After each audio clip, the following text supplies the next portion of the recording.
वो static data members, static functions के ऊपर, मेंबर इनिशियलाइजेशन के ऊपर होगा। तो थोड़ा सा हम इसे देख लेते हैं वन बाय वन।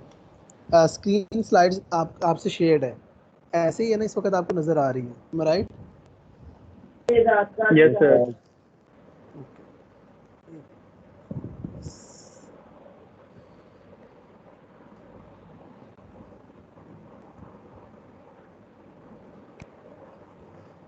अच्छा, जो स्टैटिक मेंबर्स होते हैं ना, एक्चुअली आप ये समझ लें कि आपके पास फॉर एग्जांपल एक क्लास है, जिसे मैं कह देता हूँ ए क्लास, ठीक है? इसमें जो भी वट एवर है, अब आप ए क्लास का एक ऑब्जेक्ट बनाते हैं, ठीक है?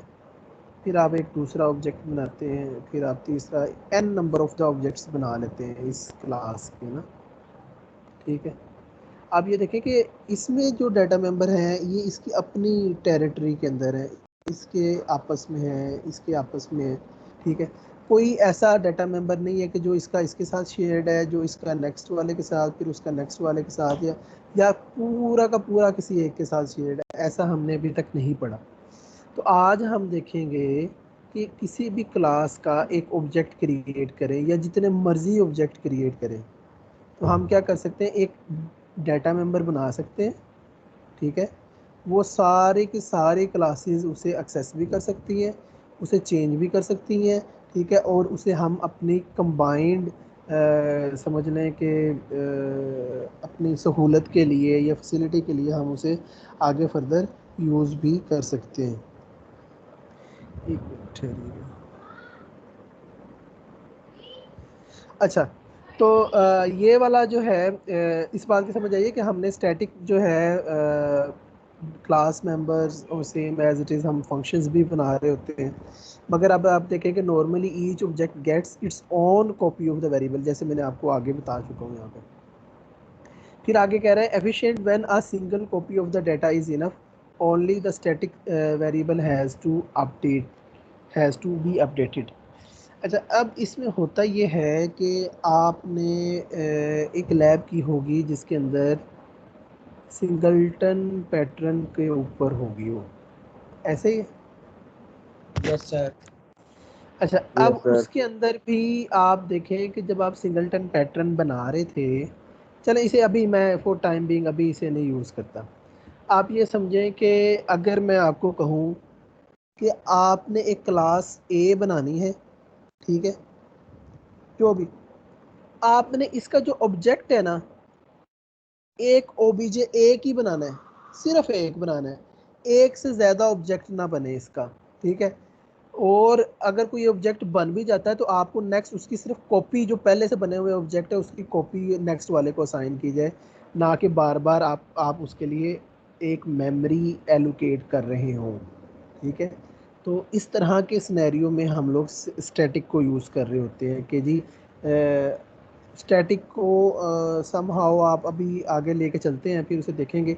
अभी मैं ना उस डिटेल में नहीं जाना चाह रहा एक्चुअली, सिर्फ मैं आपको बता रहा हूँ कि वहाँ पे भी इसे इस्तेमाल किया जा सकता है। फिर उसके बाद कहता है कि may seems like a global variable, सारी सी बात है, ये ग्लोबल वेरिएबल की तरह नज़र आता है, मगर सिर्फ वो डाटा मेंबर्स इस तरह नहीं है। आप देखें कि ये क्लास है ना, क्लास के अंदर वो डाटा मेंबर है, जैसे मैं कह देता हूँ इंट ए जो है स्टैटिक टाइप का है, तो आप देखें कि इस क्लास ए के जितने भी ऑब्जेक्ट बनेंगे सिर्फ वो इसे एक्सेस कर सकेंगे, ना कि जो मर्ज़ी आके, जैसे फॉर एग्जाम्पल अगर ऑब्जेक्ट नहीं भी है, ठीक है, आप उसे भी जो है इसको एक्सेस करने लगते हैं, ये वाली इंटीजर को, ठीक है? ये वो वाली बात बताना चाह रहा है। जैसे आप एक नॉर्मली एक ग्लोबल वेरिएबल बनाते हैं पाई का, स्टार्ट में जाके मेन से पहले 3.14 कुछ रख देते हैं।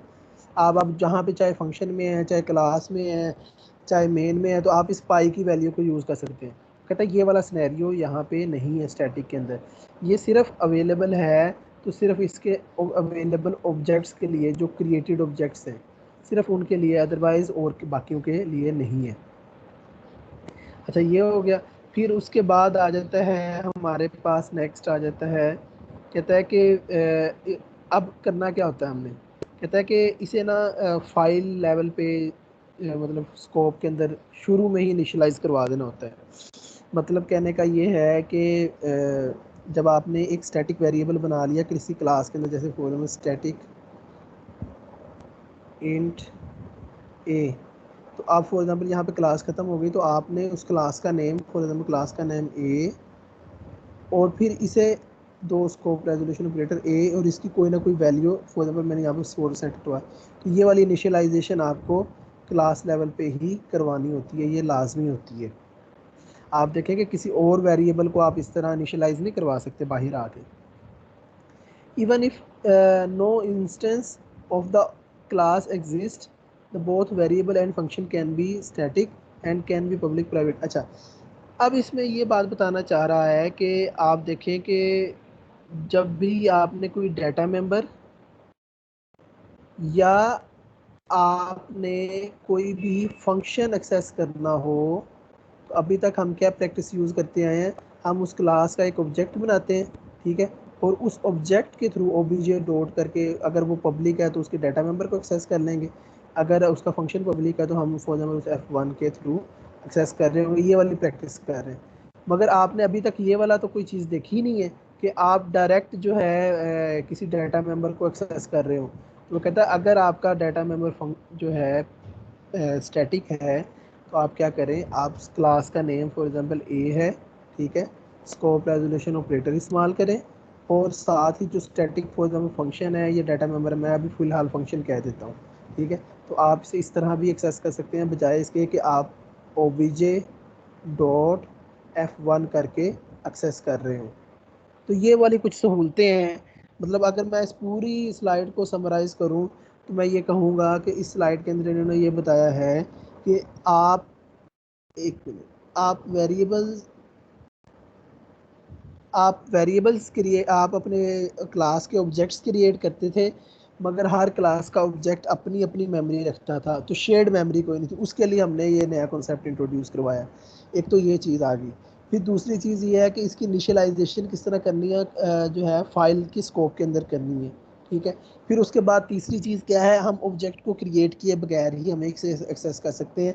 ये जो है मेन जो हमारी इसमें इस स्लाइड के अंदर डिस्कशन हुई है।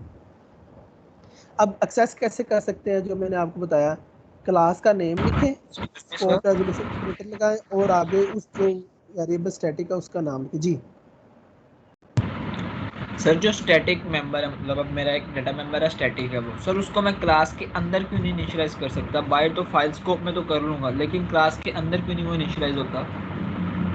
देखें, अगेन कुछ कुछ चीज़ें जो हैं रूल्स होती हैं। समहाउ आप ये समझ लें कि इसका एक बड़ा आसान सा तरीकाकार ये है, मैं आपको बताता हूँ कि जब आपने एक डाटा मेंबर है ए इंट बी फॉर एग्जांपल, ये आपने क्लास के अंदर बनाया, अब इसको इनिशियलाइज करने के लिए आपको क्या चीज़ की ज़रूरत है, किस चीज़ की ज़रूरत होती है, मुझे बता सकते हैं? इनिशियलाइज डाटा मेंबर्स को किससे करते हैं? सर किसी वैल्यू से, इंटीजर वैल्यू से करेंगे। नहीं नहीं, आप करते हैं यस, कंस्ट्रक्टर से। कंस्ट्रक्टर से। Yes sir. अच्छा, आप अपना माइक म्यूट कर दें ज़रा, मैं आपको बता देता हूँ। इसे आप किससे इनिशियलाइज करते हैं? कंस्ट्रक्टर के थ्रू। मगर आप अभी बात आके नीचे आपने अभी प्रॉमिस भी किया मेरे साथ कि अच्छा यार ये जो क्लास ए है पहले हम ऑब्जेक्ट के थ्रू करते थे तब कंस्ट्रक्टर कॉल होता है ना। अब ऑब्जेक्ट को क्रिएट किए बगैर ही मैं जो है स्टैटिक डाटा मेंबर को एक्सेस करने जा रहा हूँ। तो आप देखें कि इसका मतलब ये है कि ये वाला जो फंक्शन है इसे इस्तेमाल किए बगैर मैंने इसे इनिशियलाइज करना है, ठीक है। उस वजह से इसे आउट ऑफ द क्लास हम इसे जो है उसे इनिशियलाइज करवा रहे हैं। बात समझ आई है बात की कि नहीं? यस सर, यस सर, मैं समझ गया। ठीक हो ये गया। हमें यहाँ पे कंस्ट्रक्टर नहीं बना रहे ना, ठीक हो गया। यस इस सर वजह से, जी। क्योंकि हम मेन के अंदर हम इसे इस तरह भी तो एक्सेस कर सकते हैं, क्लास का नाम, स्कोप रेजोल्यूशन ऑपरेटर, और जो फॉर एग्जांपल मैं अब यहाँ पे काउंट कह रहा हूँ ये स्टैटिक डाटा मेंबर है। तो आप देखें कि ये स्टैटिक मेंबर डाटा मेंबर अगर कंस्ट्रक्टर होता फिर इनिशियलाइजेशन हो रही थी, मगर इसे तो हम कंस्ट्रक्टर के बगैर एक्सेस किया, इस वजह से हम इसे इस्तेमाल कर रहे हैं। अच्छा, अब ये वही चीज़ यहाँ पे बता रहा है कि static variables are accessible through the object of the class. अब वो यही बात है, public static variable also access using scope resolution operator, और उसका जो सिंटैक्स है वो यहाँ पे आपके सामने है, ये वाला मैं दोबारा हाईलाइट।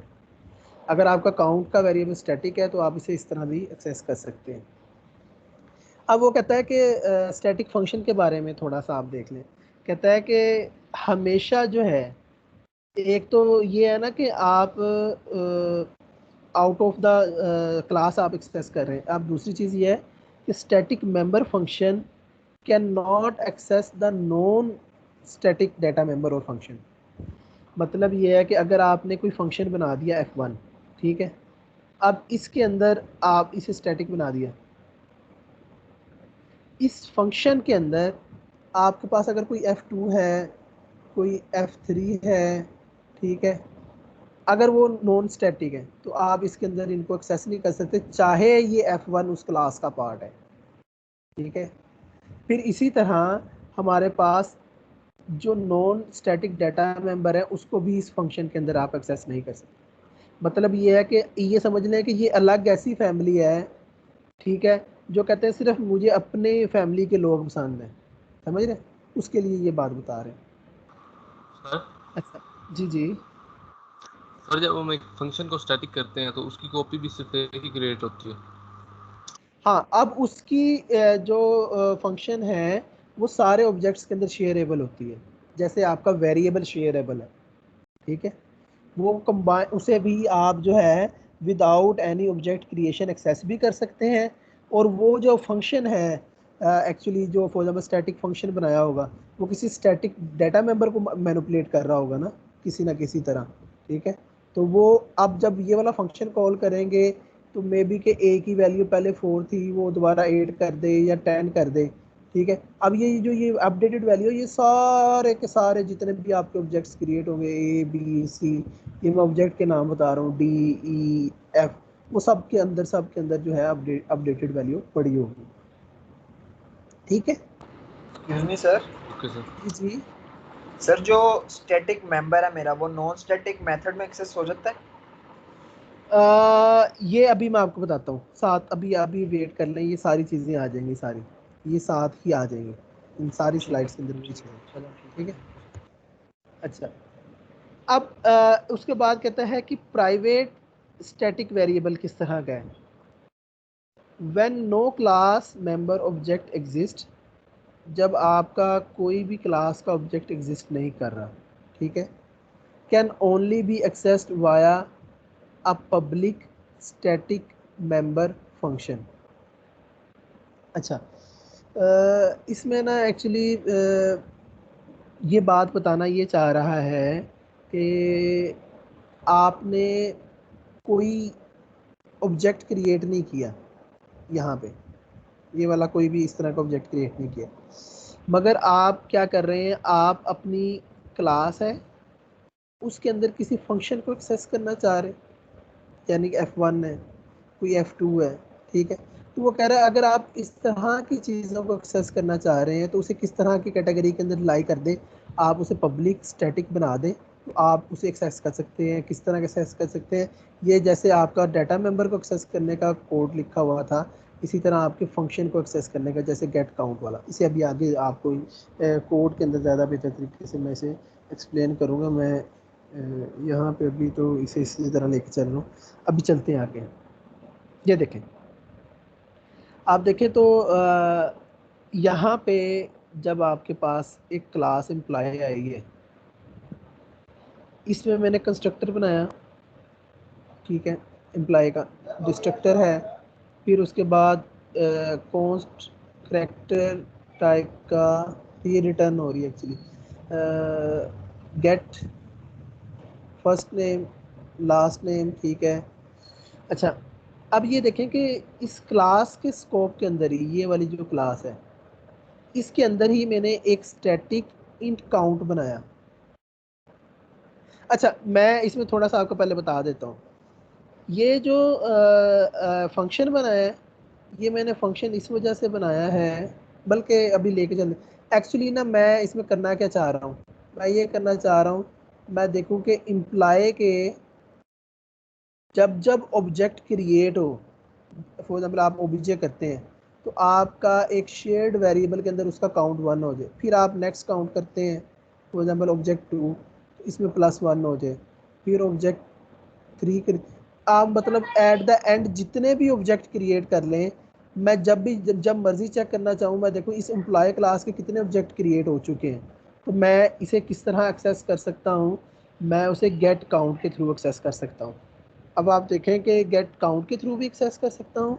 फिर उसके अलावा यहाँ पे एक फंक्शन बनाया है, अब ये प्राइवेट है, अगर मैं इसे पब्लिक कर देता तो मैं डायरेक्ट काउंट के वेरिएबल से भी एक्सेस कर सकता था, मगर अभी ये फ़िलहाल स्टैटिक इंट काउंट प्राइवेट है, तो उसके लिए मुझे उसका गेटर बनाना पड़ा ये वाला। ठीक है, तो ये मुझे बताएगा कि मेरे टोटल कितने नंबर ऑफ द ऑब्जेक्ट्स इस वक्त क्रिएटेड है। बात समझ आ गई सबको कि नहीं, कि हम इस टास्क के अंदर करने के वाले हैं? इसमें किसी को कंफ्यूजन तो नहीं है? आगे चलें। Yes sir. अच्छा, अब हम ना इसकी इम्प्लीमेंटेशन देखते हैं वन बाय वन, इन सब की ये किस तरह हमारे साथ चल रहे हैं।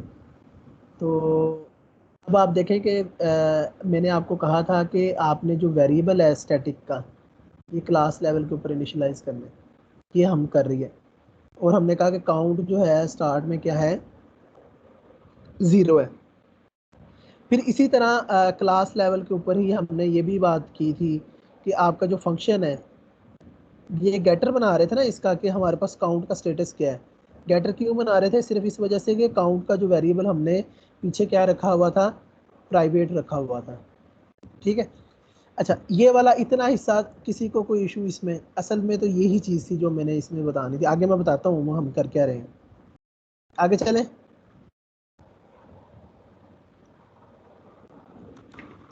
सर अच्छा, अब देखें कि यहाँ पे मैं कंस्ट्रक्टर कॉल किया है एम्प्लॉय का, इसमें सिर्फ हमारे पास फर्स्ट की अरे आ रही है और लास्ट की आ रही है।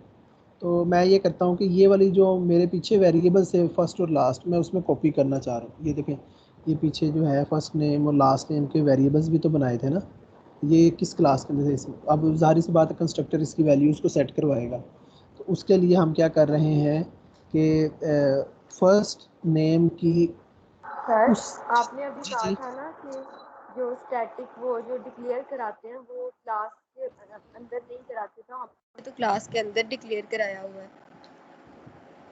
हाँ हाँ हाँ, नहीं नहीं नहीं नहीं, आप ये देखें, देखें, मैं एक्चुअली ये बात समझाना चाह रहा था, इसे मैं दोबारा से खत्म करता हूँ, मैं वापस आ रहा हूँ। ये देखें, ये आपके जो दो वेरिएबल्स हैं फर्स्ट नेम और लास्ट नेम, जब आपने इसको इनिशियलाइज करवाना है तो इसे आप कहाँ पे करवा रहे हैं इस वक्त? इसके अंदर नहीं करवा रहे, कंस्ट्रक्टर के अंदर, ये वाला क्लास के कंस्ट्रक्टर के अंदर फर्स्ट नेम और लास्ट हाँ नेम, जी। यही है ना? ये क्या है, ये वाला हिस्सा क्या है, ये कंस्ट्रक्टर नहीं है? अब मैं ये जो बात कह रहा था, मैं ये कह रहा था कि ये जो स्टैटिक इंट काउंट है, आप इसे यहाँ पे नहीं करवा सकते स्टैटिक को। समझ आइए बात की कि नहीं? कंस्ट्रक्टर के अंदर नहीं करा सकते। हाँ बिल्कुल, उसकी रीज़न है, उसकी रीज़न ये है कि जब भी आपने डाटा मेंबर्स को इनिशियलाइज करना होता है, जैसे अब मैंने आपको हमेशा बात बताई थी कि जब भी आप एक क्लास का ऑब्जेक्ट बनाते हैं, हमेशा बाय डिफ़ॉल्ट कंस्ट्रक्टर कॉल होता है, या वो नॉन पैरामीटराइज्ड होगा या पैरामीटराइज्ड होगा। मगर हमने तो अभी बात की कि जो क्लास क्लास है उसमें जो ऑब्जेक्ट के थ्रू ही डाटा मेंबर या फंक्शन एक्सेस कर सकते हैं, मगर जो स्टैटिक डाटा मेंबर हैं वो ऑब्जेक्ट के बगैर भी एक्सेस हो जाएंगे। कैसे एक्सेस होंगे वो भी हम देख के आए कि क्लास का नेम, स्कोप, रेजोल्यूशन, ऑपरेटर, यहाँ पे आप या तो उसका डाटा मेंबर लिख दें या फंक्शन लिख दें। अगर मैं फंक्शन की बात करूँगा तो गेट काउंट की बात करूँगा, और अगर मैं डाटा मेंबर की बात करूँगा तो यहाँ पे मैं वेरिएबल की बात करूँगा। वेरिएबल क्या था आपका? काउंट। समझ आइए। अब अगर मैं देखें कंस्ट्रक्टर के बगैर ही एक्सेस करता जा रहा हूँ, तो इट मीन्स कि मुझे कंस्ट्रक्टर के बाहर इनको इनिशियलाइज करना पड़ेगा, इसको इसको इसको चलाना पड़ेगा और इसकी इम्प्लीमेंटेशन देनी पड़ेगी। समझ आइए बात की कि नहीं? यस सर, इसलिए हमने उनको पहले ऊपर कराया है। हाँ जी, बिल्कुल बिल्कुल बिल्कुल। क्यों? क्योंकि हम ऑब्जेक्ट के थ्रू एक्सेस नहीं कर रहे, दोनों फैसिलिटी दी हैं। ऑब्जेक्ट के थ्रू भी एक्सेस कर सकते हैं, मगर आप इसे ऑब्जेक्ट के बगैर भी एक्सेस कर सकते हैं। इस वजह से हमने पहले इसे इनिशियलाइज करवाया। तो ये सिंपल ये वाला हिस्सा जो है आपका पूरा का पूरा कंस्ट्रक्टर है। ये वाला कंस्ट्रक्टर क्या कर रहा है, फर्स्ट नेम और लास्ट नेम को इनिशियलाइज करवा रहा है। इसे मैं क्लियर कर देता हूँ एक मिनट।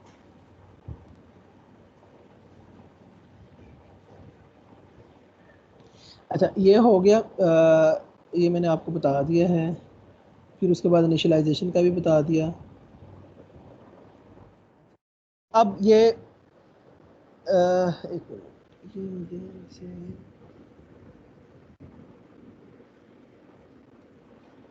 अच्छा, अब देखें, अब ज़रा आपने ध्यान से बात समझनी है।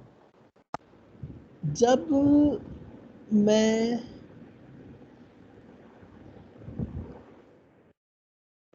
देखें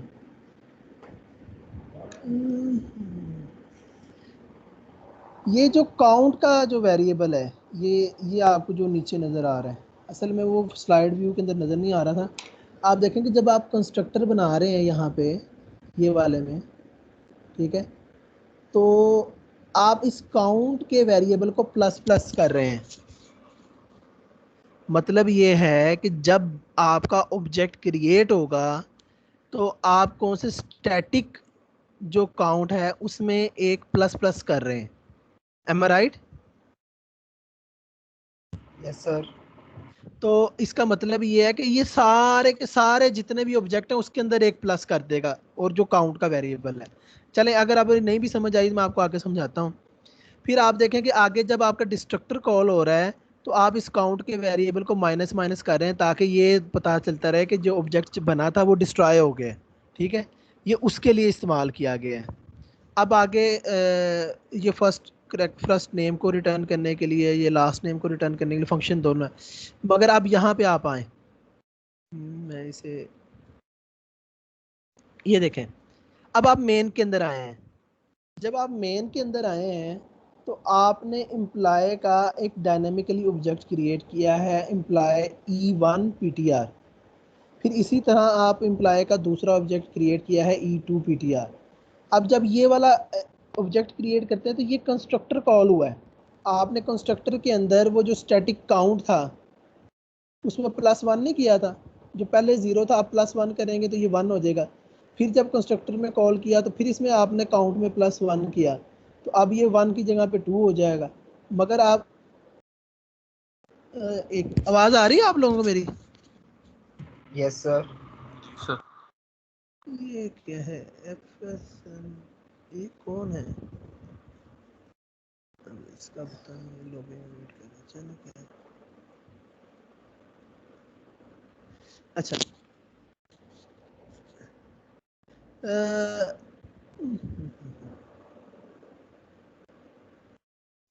अच्छा, तो अब उसमें नेक्स्ट वाला जो है उसमें ऐड हो जाएगा आगे प्लस वन होके।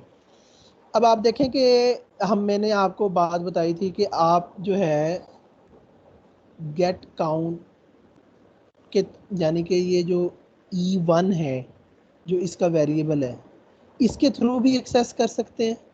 ठीक है, या आप उसे डायरेक्ट उसके अलावा भी एक्सेस कर सकते हैं स्कोप रह। अभी मैं वेरिएबल के थ्रू अपने जो है स्टैटिक फंक्शन को एक्सेस करना चाह रहा हूँ। तो आप देखें कि E1 PTR जब मैं करता हूँ तो इस वक्त गेट काउंट हमें क्या रिटर्न करेगा, कोई बता सकता है? Sir one one. नहीं बेटा, ये देखें यहाँ पे भी एक ऐड हुआ और यहाँ पे भी एक ऐड हुआ है। टू रिटर्न करेगा फिर ये। टू रिटर्न करेगा, तो शाबाश। दोनों यही ऑब्जेक्ट्स तो बन कहा। चुके हैं। हाँ, दोनों ऑब्जेक्ट्स बन चुके हैं, मगर आप ये मत सोचें कि मैं आगे भी तो यही बात समझाना चाह रहा हूँ। जब आपने E1 बनाया है वो ये है, E2 बनाया है वो ये है, मगर जो काउंट का वेरिएबल है वो स्टैटिक है। ठीक है, वो इसके साथ भी शेयर्ड है, वो इसके साथ भी शेयर्ड है। जब ये बना था E1 तो यहाँ पे पहले ज़ीरो पड़ा था, ये वन हो गया था। जब ये बना था इसमें वन प्लस वन किया था तो बाद में टू हो गया था। समझ आ रही है बात की कि नहीं? Yes sir. ठीक है, तो फिर उसके बाद ये फर्स्ट एलिमेंट फर्स्ट नेम से एक्सेस कर लिया मैंने। फिर इसी तरह get first name, last name और फर्स्ट नेम उसे शो करवा। अब आप देखें कि जब मैं डिलीट करता हूँ, ये देखें, जब मैं डायनेमिकली क्रिएटेड ऑब्जेक्ट डिलीट करता हूँ तो क्या चीज़ कॉल होती है, कोई बताएगा मुझे? Sir destructor. शाबाश, डिस्ट्रक्टर। और डिस्ट्रक्टर के अंदर क्या किया हुआ है कि जो काउंट को स्टैटिक माइनस काउंट है माइनस किया हुआ है। माइनस किया हुआ है, तो अब ये 2 की जगह पे 1 रह जाएगा, वन रह ऐसे ही है ना? जाएगा। ठीक है, यस फिर सर। इसी तरह अब अगर आप देखें कि नेक्स्ट यहाँ पे ये सारे आप देख लीजिएगा, ये मैंने सारी आपको एक्सप्लेन कर दी है।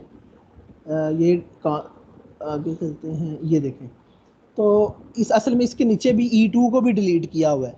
जब वो उसको भी डिलीट करेगा तो आपका एक और माइनस माइनस हो जाएगा, ठीक है? तो आपका फिर काउंट जो है 0 रह जाएगा, काउंट ये वाला। तो अब वो सिंपल इसे यहाँ पे दिखा रहा है, ये देखें, यहाँ पे जब आप पहले आए कि नंबर ऑफ एम्प्लॉयज़ आपके पहले स्टार्ट में कितने थे, बिफोर इनिशलाइजेशन 0 थे।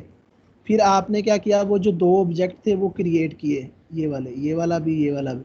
फिर आप देखेंगे अब वो दोबारा मैं गेट काउंट, तो उसके आपका काउंट कितना हो गया, 2। फिर वो उसने शो करवा दिया। मगर जब आपने डिस्ट्रक्टर कॉल किया पहला, फिर दूसरा भी, तो अब आप देखेंगे आपका जो काउंट है वो 0 हो गया। समझ आई है बात की कि कोई नहीं आई, ऊपर से गुजर गया ये पूरा का पूरा कोड? सर आइए समझ।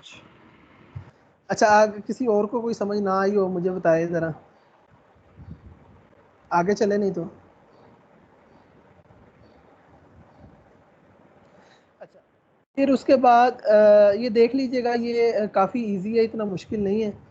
अब ये है कि कॉन्स्ट, हमने पीछे भी देखा था कॉन्स्ट यूज़ हो रहा था। कांस्टेंट ऑब्जेक्ट और कांस्टेंट मेंबर फंक्शन हम क्यों इस्तेमाल करते हैं, ठीक है? इसके बारे में हम थोड़ा सा देख लेते हैं। कहता है कि प्रिंसिपल ऑफ लीस्ट प्रिविलेजेस, मतलब ये है कि आप कहते हैं कि जैसे फॉर एग्ज़ाम्पल यार, आप किसी चीज़ को, जैसे आप कह लें कि आपके कपड़े ही हैं, या आप किसी को कोई अपना गिफ्ट दिखा रहे हैं, कोई वॉच दिखा रहे हैं, कोई रिंग दिखा रहे हैं, तो आप कहेंगे यार इसे देख लो, इसे हाथ में पहन के ना रखना, क्योंकि तुम, ये भी हो सकता है तुम साथ ही ले जाओ।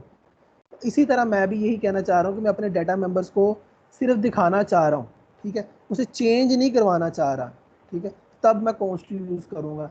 ये कह रहा है principle of least privilege is only give object permission they need no more, मतलब अगर उसे ज़रूरत नहीं है आप उसे क्यों देने की ज़रूरत है? तो अब उसके लिए हम क्या कर रहे हैं, कांस्टेंट का कीवर्ड यूज़ कर रहे हैं, जिसमें हमारे पास आप ऑब्जेक्ट इज़ नॉट मॉडिफाइबल। अगर आप ऑब्जेक्ट के साथ कांस्टेंट लगा देते हैं ना, ये वाला, जैसे आप कांस्टेंट टाइम क्लास थी, उसका ऑब्जेक्ट नून कंस्ट्रक्टर के थ्रू क्रिएट किया, अब ये नहीं आप कर सकते, अब आप नून के अंदर जाएं, नून डॉट कोई ऐसा फंक्शन F1 कॉल करें जो ये वाले सेट हुए हुए पैरामीटर्स को चेंज करे, वो आपको अलाउ नहीं करेगा। वो यही बात बता रहा है। Any attempt to modify the object is syntax error. अगर आप ये चाह रहे हैं कि मेरा ऑब्जेक्ट को एक दफ़ा मैंने इनिशियलाइज़ कर दिया है, उसे बाद में चेंज ना करें, तो आप सिर्फ उससे कांस्टेंट कर दें। Declare a constant object none of the class time and initialise to it 12। ये वो बता रहा है कि 12 बजे से आपने इनिशियलाइज़ किया है। अगर आप ये चाह रहे हैं कि आपके ऑब्जेक्ट के डाटा मेंबर्स की कोई वैल्यू आपने सेट कर दी है और आप उसे चेंज नहीं करना चाह रहे उस ऑब्जेक्ट के थ्रू, तो आप उसे कांस्टेंट कर सकते हैं। अब उसके बाद कहता है कि constant object requires constant function. अब ये बात उसने बड़ी अच्छी कही, जाहिर सी बात है कि आप ये तो नहीं कर सकते हैं कि आपने ऑब्जेक्ट तो कांस्टेंट बना लिया, ठीक है, मगर आप जो है उसके रिस्पेक्टिव जो है फंक्शन नॉन कांस्टेंट बने हो, क्योंकि ऑब्जेक्ट के बनाने से वो फंक्शन रिस्ट्रिक्ट तो थोड़ी ना हो जाते हैं।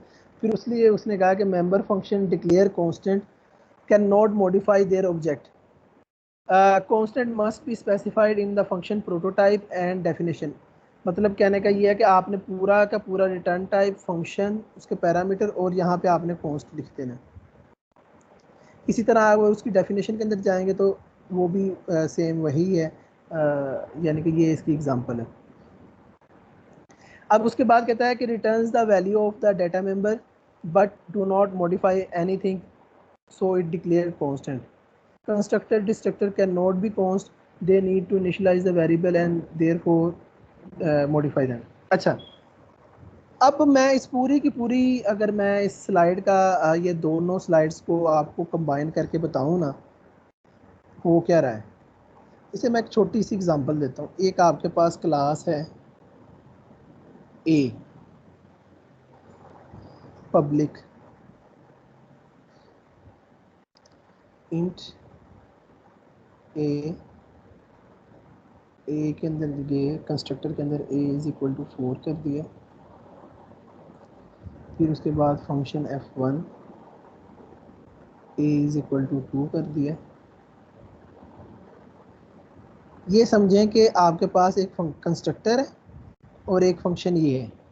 यहाँ तक इसमें किसी को मसला तो नहीं है? No sir. अच्छा, अब मैं क्या कर रहा हूँ, एक क्लास का ऑब्जेक्ट बना रहा हूँ ओबीजे। जब मैं ऑब्जेक्ट क्रिएट करूंगा तो ये वाली चीज़ कॉल होगी, कंस्ट्रक्टर कॉल होगा और उसकी वैल्यू सेट हो जाएगी 4। मतलब ओबीजे डॉट ए की वैल्यू क्या होगी, 4। ऐसे ही है? ऐसा है कि नहीं है, बता भी दिया यस सर, करिए। ऐसा ही है, ऐसा ही सर। अच्छा, अब जब मैं f1 को कॉल करूंगा ओबीजे डॉट f1, तो आपकी ए की वैल्यू क्या होगी? सर वो 2 हो जाएगी। शाबाश, 2 होगी। अब देखें, अब वो यही बात कह रहे हैं, कहता है यार तुमने रिस्ट्रिक्ट किसे करना है, कि ये जो डाटा मेंबर है अगर एक दफ़ा ज़िंदगी में इनिशियलाइज हो जाए तो उसे बाद में चेंज ना करना पड़े। ठीक है, तो आप क्या करें, ये जो चेंज करने वाले फंक्शन है, यानी कि आप या तो उसे कंस्ट्रक्टर के अंदर चेंज कर सकते हैं या आप उसे फंक्शन के अंदर चेंज कर सकते हैं। अगर मैं इस पर ही रिस्ट्रिक्ट कर दूं कि ये फंक्शन जो मेरा इस क्लास का है मैं उसे कॉन्स्ट कर दूं, इसे कॉन्स्ट करने का क्या मतलब होगा, जब मैं इसे कॉन्स्ट करूंगा इस फंक्शन को, ये आपके किसी भी डाटा मेंबर को चेंज नहीं कर सकता, सिर्फ उसे रिटर्न करवा सकता है या सी आउट करवा सकता है। इस वजह से उसने कहा था कि जब आपने कॉन्स्ट टाइप का ऑब्जेक्ट बनाना है ओबीजे, उसके लिए आपके जितने भी फंक्शंस हैं वो सारे के सारे कांस्टेंट होने चाहिए। ठीक है, समझ आ रही है बात की कि नहीं आ रही? सर अगर हम सर Yes, पब्लिक कर दें सर उसको डाटा मेंबर को, क्या कर दें? सर पब्लिक कर दें डाटा मेंबर को। देखिए, पब्लिक कर भी देंगे तो आप ये कहना चाह रहे हैं कि मैं उस ऑब्जेक्ट के थ्रू ओबीजे डॉट ए कर दूं और यहाँ पे मैं जाके 4 कर दूं, ऐसे ही है? Yes sir. तो आप इसको भी तो कॉन्स्ट कर सकते हैं। क्या ख्याल है? जब ये भी एक दफ़ा इनिशियलाइज हो गया तो यहाँ पे एरर नहीं दे देगा? फिर जैसे आप इस फंक्शन को रिस्ट्रिक्ट कर रहे हैं कॉन्स्ट करके, आप इस डाटा मेंबर को भी तो कॉन्स्ट कर सकते हैं। सर वो कांस्टेंट अपनी सर लाइफ, फिर हमें स्टार्ट में ही करना पड़ेगा सर इनिशियलाइज। हाँ वो ये बात है बिल्कुल कि आपको उसके साथ ही इनिशियलाइज उसे करना पड़ेगा जब आप उसे डिक्लेयर करते हैं। बिल्कुल, वो चीज़ है इसमें। मगर अगर आप इसे कॉन्स्ट नहीं ना करते तो फिर आप पब्लिक करके इसकी वैल्यू चेंज कर सकते हैं। ये वाला तो इसमें लूप होल है, इसमें एग्जिस्ट कर रहा है।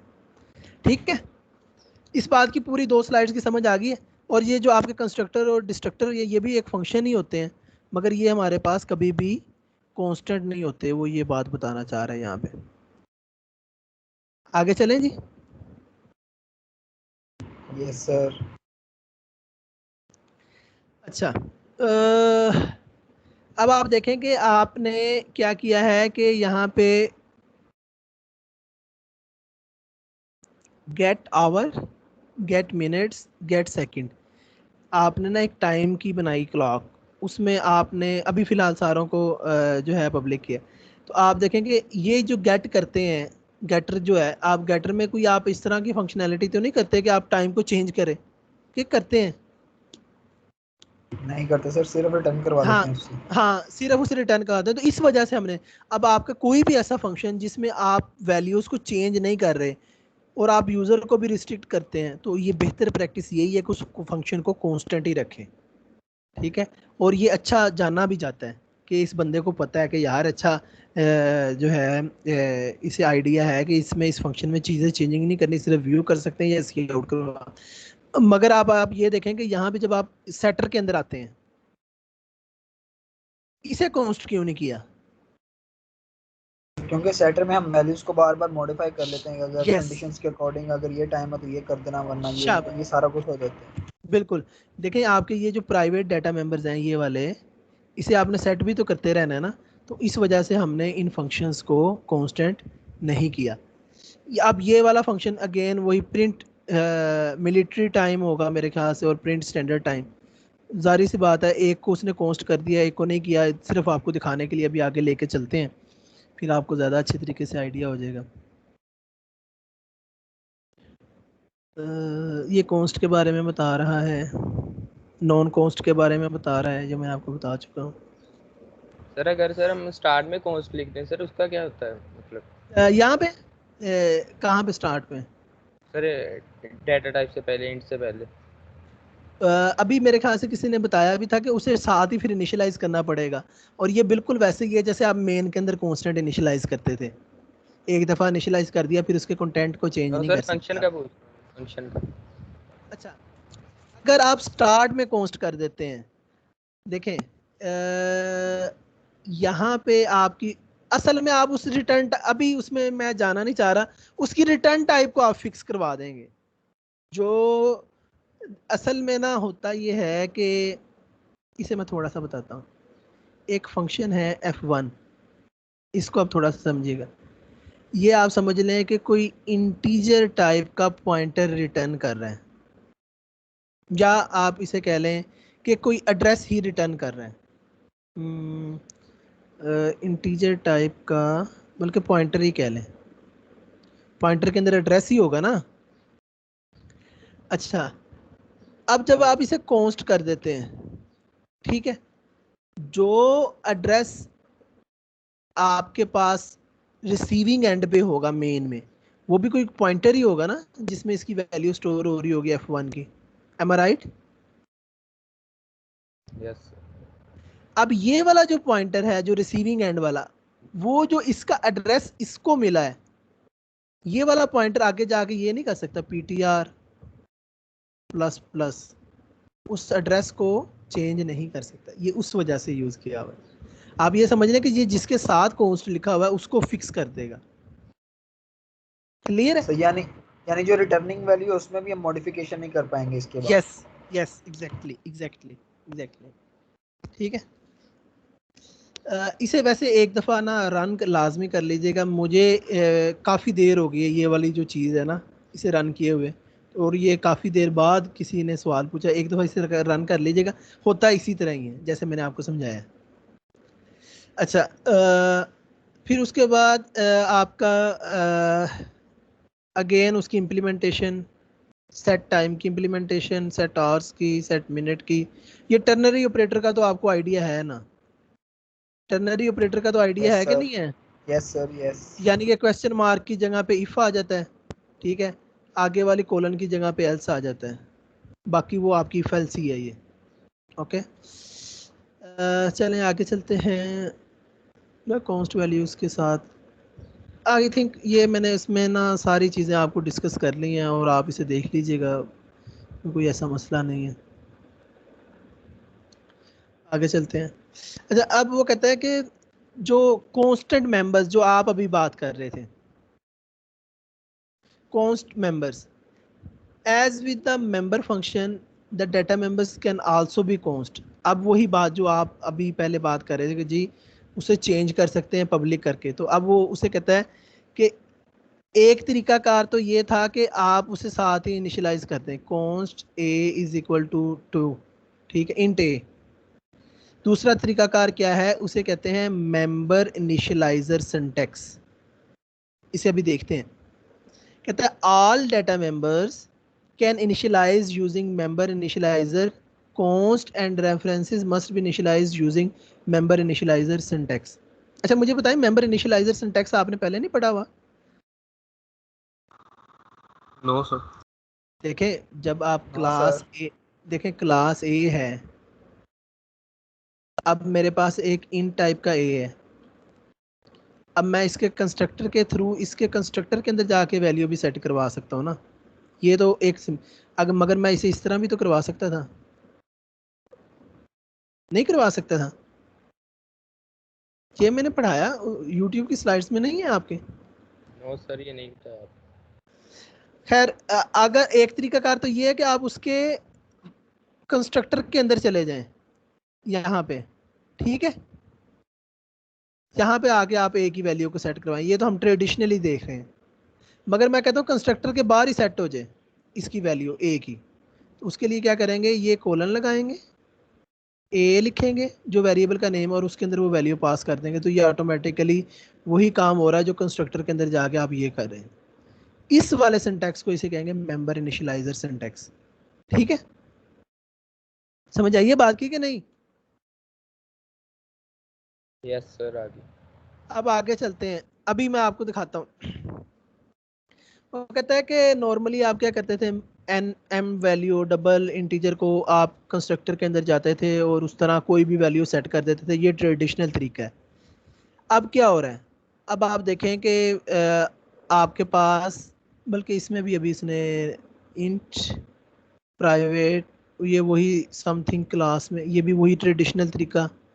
हाँ, अब ये देखें, अब मैं यहाँ पे क्लास में आया something, N value, M D value और एक पॉइंटर। तो आप देखें कि मैं अगर एक तो क्लास के अंदर जाके कंस्ट्रक्टर के अंदर जाके जो है हमने वैल्यू इनिशियलाइज करवाई, अब मैं क्या कर रहा हूँ, कोलन लगा के वेरिएबल का नेम ये वाला और उसकी वैल्यू 0 सेट कर दी। फिर इसी तरह एम डी वैल्यू, वेरिएबल का नेम और उसकी वैल्यू सेट कर दी। फिर इसी तरह ये वाला पॉइंटर और उसकी वैल्यू सेट कर दी। तो this is called member initialiser syntax. Okay, member initialiser अब भूलेगा तो नहीं आपको?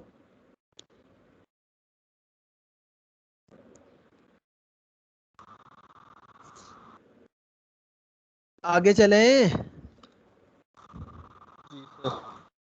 अब ये वाली बात आई थी कि जी कांस्टेंट वैल्यू को तो हम साथ ही इनिशियलाइज कर देते हैं, तब मैंने इसे होल्ड कर लिया था। अब आप देखें कि आपके पास एक क्लास समथिंग है, आपने कांस्टेंट टाइप का उसका डाटा मेंबर बनाया, ठीक है? अब मैं इसे इनिशियलाइज करना चाह रहा हूँ, आपने डिक्लेयर किया मगर इनिशियलाइज नहीं किया, तो उसे इनिशियलाइज आपकी कंस्ट्रक्टर के अंदर जाके कभी भी नहीं होगा, ये आपका हमेशा मेंबर इनिशियलाइजर के थ्रू ही हो रहा होगा। क्लियर है जी?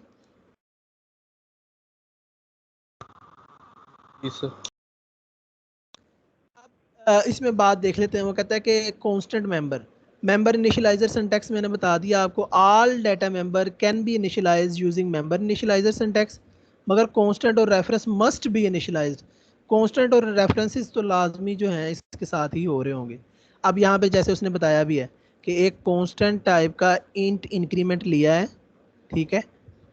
अब जब मैं इंक्रीमेंट की क्लास, इंक्रीमेंट का एक कंस्ट्रक्टर बनाया, ठीक है, और क्या किया, यहाँ पे उसकी वैल्यू सेट करवाई, और आप ये देखें कि ये कोलन लगा के जो वेरिएबल था इंक्रीमेंट का उसकी वैल्यू कोई ना कोई सेट करवाई है। इसने उसके कंस्ट्रक्टर के अंदर जाके सेट नहीं करवाया। ये वही वाला सिंटैक्स है जो मैं आपको भी बता चुका हूँ, कि उसके बारे में ही बता रहे हैं। अच्छा जी, ये आप देख लेंगे। अच्छा, अब दिस पॉइंटर क्या है? देखें, अक्सर होता ये है कि आप क्लास के अंदर जाते हैं, क्लास ए है, ठीक है, और इसमें फॉर एग्जांपल मैंने इंटीजर टाइप का एक वेरिएबल बनाया ए, और F1 के अंदर पैरामीटर भी ए आ गया। तो अब a इज इक्वल टू ए करते हैं तो अक्सर कंपाइलर कंफ्यूज हो जाता है और यहाँ पे एरर भी दे देता है। ऐसे ही है ना? अब आपने कहना है कि इस रिस्पेक्टिव क्लास का मैं ए को एक्सेस करना चाह रहा हूँ, तो आपको दिस ए करना पड़ेगा इज इक्वल टू ए, या आपको दिस डी रेफर करना पड़ेगा और फिर उसे डॉट करके ए करना पड़ेगा। ये तो मैंने आपको पहले भी बड़े अच्छे तरीके से समझाया हुआ है। तो अब वो यही बात कह रहा है कि दिस पॉइंटर क्या करता है, allows the object to access their own address. जब आप क्लास के अंदर हैं तो अपना ओन एड्रेस एक्सेस करने के लिए, no part of the object itself, implicitly reference member, data member और फंक्शन। जारी सी बात है, अपने डाटा मेंबर और फंक्शन को एक्सेस करने के लिए आप ये यूज़ कर रहे होंगे। इसे आगे देखें, जब आपने दिस को यूज़ करना है, मतलब ये एक्स क्या है, ये आपकी क्लास का डाटा मेंबर है, तो आप इसे या तो एरो के साथ, इसे गेट ऑपरेटर कहते हैं एरो वाले को, या उसे डी रेफर करके भी आप उसे एक्सेस कर सकते हैं। अच्छा, अब ना थोड़ा सा आपने आंखें खोल के, बस ये एंडिंग होने वाली है, ये बड़ा इंपॉर्टेंट कॉन्सेप्ट भी है। अक्सर बच्चे ना इसे थोड़ा सा वो कर देते हैं। कैस्केडेड मेंबर फंक्शन कॉल, इसमें आप ये समझ लें कि जब आप a डॉट f1 करते हैं, सारे बच्चे मेरे साथ हैं इस वक्त? Yes sir. अच्छा, आप देखें कि जब a डॉट f1 करते हैं तो आप इस क्लास के एड्रेस में जाके वहां पे इस फंक्शन को कॉल करते हैं ना? एम आई राइट? जी सर। बिल्कुल। अब ये देखें, अगर मैं इसे इस तरह करूं, a dot f1 dot f2 dot f3 dot f4, अभी तक आपने ये चीज करनी नहीं सीखी। ये जो a डॉट है ना, एक्चुअली ये क्लास का एड्रेस है। ये जो a डॉट है, ये वाला जो मैं a डॉट कर रहा हूँ, ये एक्चुअली क्लास का एड्रेस है जो इस फंक्शन को कॉल करता है। अगर मैं किसी तरह ये वाला जो फंक्शन जब रिटर्न कर रहा है, ये अभी हम देखा कि ये जो दिस पॉइंटर है क्लास का एड्रेस को देता है। अगर मैं ये वाला फंक्शन रिटर्न कर दे दिस पॉइंटर को, तो जब ये पूरा का पूरा फंक्शन कॉल हो जाएगा तो यहाँ पे क्लास का ऑब्जेक्ट नहीं आ जाएगा। क्लियर है बात कि नहीं? फिर ये ए बन जाएगा। फिर जब ये वाला पूरा का पूरा फंक्शन कॉल होगा, ये भी रिटर्न दिस करे, तो आपका इस क्लास का ऑब्जेक्ट ए आ जाएगा। फिर इसी तरह ये F3 के साथ, इसी तरह ये ए F4 के साथ आ जाएगा। ये बात कितने बच्चों को समझ आई है? एक दफा रिपीट कर दे। कैस्केडिंग वाली एक बार काइंडली रिपीट कर दो। मैं बताता हूँ आपको।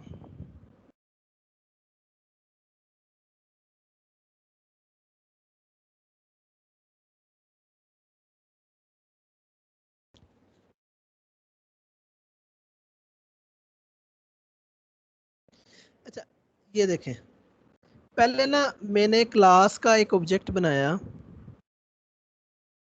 टी, ठीक है।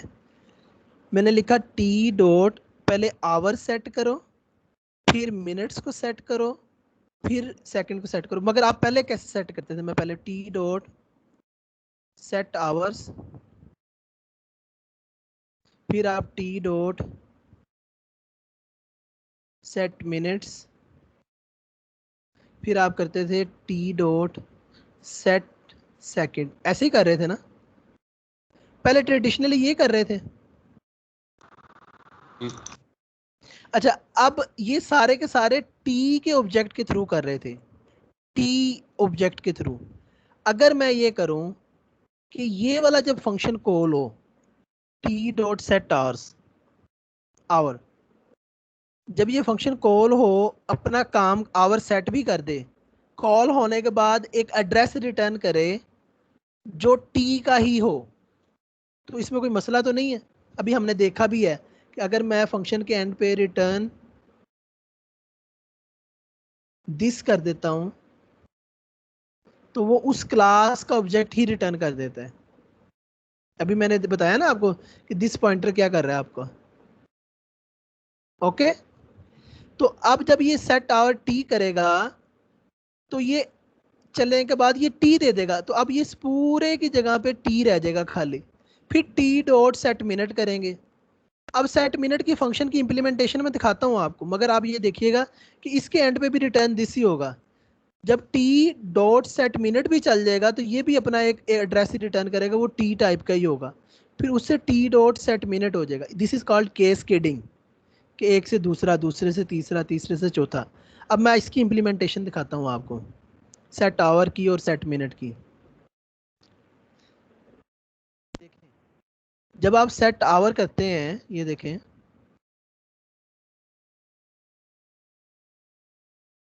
तो ये रिटर्न दिस पॉइंटर कर रहा है। दिस का मतलब है कि करंट वाला जो आपका ये ऑब्जेक्ट जिसका बना वो, ठीक है, उस पॉइंटर का मतलब क्या है कि उसका एड्रेस। तो हम भी तो वही यही कर रहे थे टी डॉट के थ्रू। समझ आइए बात की कि नहीं? इसी वजह से इसकी रिटर्न टाइप भी टाइम टाइप पे रखी हुई है। सर हम सर इसे बाय रेफरेंस क्यों रिटर्न कर रहे हैं? क्योंकि वहां पे आपने ऑब्जेक्ट को एक्सेस किया हुआ है। देखे ना, कैस्केडिंग में वापस जा रहा हूं मैं। ये टी क्या है एक्चुअली? एक्चुअली तो ये जो आपका ऑब्जेक्ट था टी टाइप का, उसके अंदर ये वैल्यू है ना। अब ये जो रेफरेंस इसका आएगा तो आगे टी डॉट जो आपका एड्रेस एक्चुअली तो दिस, यार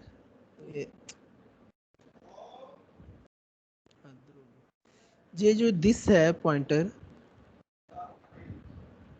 ये वाला, ये एक्चुअली उसका पॉइंटर ही आपको रिटर्न करेगा। नहीं समझ आई बात की? Yes sir. आगे तो सर अगर वो हम इसे क्लास के अंदर करें तो सर फिर बाय रेफरेंस की नहीं ना जरूरत? क्लास के अंदर मतलब ये क्लास जो के हमने अंदर बाहर किया। क्लास के अंदर मैंने आपको बता दिया कि कब जरूरत पेश आती है।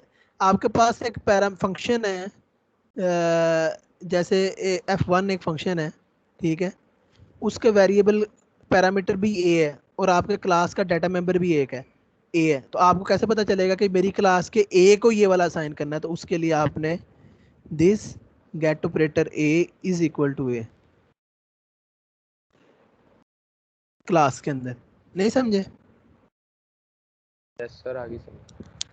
तो ये ओवरऑल जो है आपका आज का लेक्चर था। इसमें मैं देख लूँ कोई चीज़ मैंने मिस तो नहीं कर दी। मैंने इसका भी बता दिया है। Example of the cascading member function set or set minute return this reference to an object for the object t, ये भी बता दिया। हाँ ये वाला, और return this reference to the object and, ये मैंने आपको समझा दिया है ये वाली बात मैंने, ठीक है।